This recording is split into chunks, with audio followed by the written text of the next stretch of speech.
বলার এখানকার যে পুলিশ প্রশাসন, সে পুলিশ প্রশাসন তারা জানে যে যখন ইলেকশন চলে তখন সুবিধা অ্যাপের মাধ্যমে প্রত্যেকটা আন্দোলন বলুন, পলিটিক্যাল অ্যাক্টিভিটি বলুন, তার পারমিশন নিতে হয়।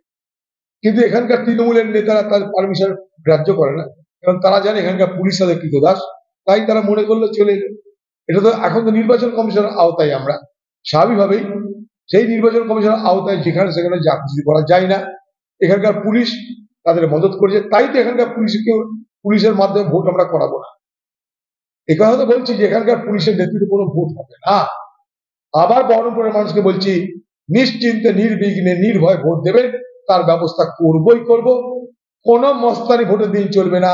ভোটের দিন আপনারা নিশ্চিন্তে পাড়ায় পাড়ায় স্বতঃস্ফূর্তভাবে যাতে নির্বাচনে অংশগ্রহণ করতে পারেন, তার সুনির্দিষ্ট সুবন্দোবস্ত করব, আমি কথা দিচ্ছি। পাশাপাশি আরেকটা কথা বলতে চাই, পুলিশের মদত নিয়ে এখানে যদি একটা স্লোগান দেওয়ার মধ্যে দিয়ে কি বাহাদুরি আছে তৃণমূলের সঙ্গে আমার লড়াই রাজনৈতিক আদর্শগত,